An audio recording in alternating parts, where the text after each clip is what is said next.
Então, a primeira coisa que a gente precisa entender, trabalhar o mindset é um trabalho diário. É toda hora, em tudo, não é só no balé. Se você fala isso sobre você no balé, é muito provável que você fale isso sobre você na hora que você olha no espelho, coloca uma roupa, se vê mais apertadinha, ele fala, nossa, tô obesa mesmo. Né? Na hora que você coloca lá uma roupa e fala, nossa, olha, não, meu quadril é muito largo. Ou, ah, não tem peito.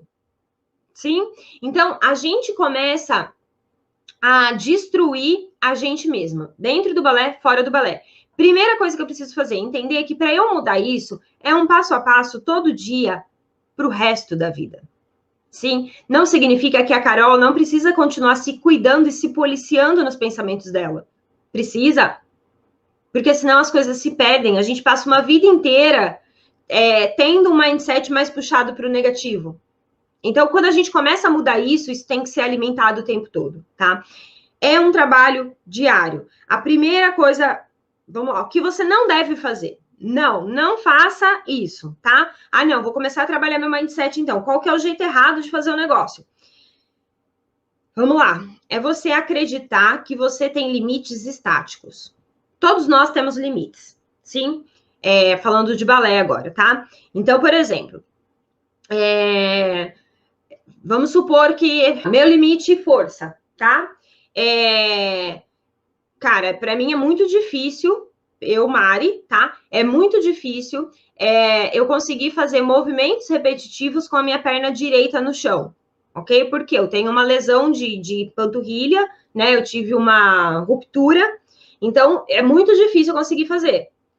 Então, vamos supor que eu vou fazer lá 32 relevés. Com a perna direita, é muito difícil para eu fazer.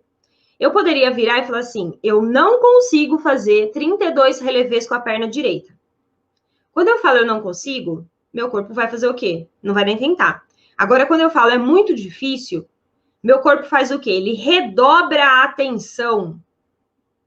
Ele redobra a atenção e a concentração e a contração muscular para que eu consiga fazer aquilo, porque ele sabe que é muito difícil. Percebe?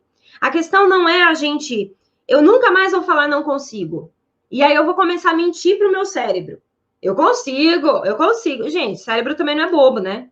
Ele sabe quando a gente está mentindo. Agora, quando eu começo a trocar um pouco as palavras, a gente o nosso cérebro começa a perceber as coisas de um jeito diferente e a nossa ação perante aquele passo vai ser de um jeito diferente. E aí, quando eu entendo que eu tenho um limite na minha panturrilha, que não torna fácil eu fazer determinados movimentos, eu posso me agarrar a esse limite, falar, esquece, nossa, professora deu 32 relevés ali, esquece, esse eu não vou fazer, encostei na barra, e esse eu não vou fazer. Qual é o grande problema disso? Eu pego o meu limite e coloco ele como um limite estático. Daqui, nada muda. Só que limite é um murozinho, sabe um murozinho? Que conforme a gente vai chegando perto desse muro, ele anda um pouquinho para lá. Tô chegando perto desse muro, ele anda um pouquinho para lá. Isso é limite. O limite, ele não é estático. A gente consegue ir fazendo o nosso limite e ir aumentando. Só que ele não vai, eu chego perto do muro e ele vai para lá. Não, ele vai de pouquinho em pouquinho. Quando você começa a ganhar flexibilidade, você começa a trabalhar alongamento para ganhar flexibilidade, você tem um limite da flexibilidade. E aí você começa a fazer os exercícios, esse limite aumenta um pouquinho. Aí você chega perto dele, tô no limite, faz exercício, ele aumenta um pouquinho. Então, nada é estático. Eu cheguei em dupla pirueta, não sai disso. Se você fizer o treino adequado, vai sair disso.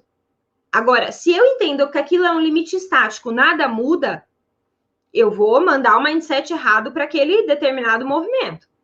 Então, eu preciso ter em mente que limite, ele é mutável. Se eu acredito que ele é estável, eu vou me sabotar. E aí, se eu posso deixar uma frase aqui para vocês hoje, tem uma frase que eu gosto muito, que fala assim: não se sabote, se supere. Show?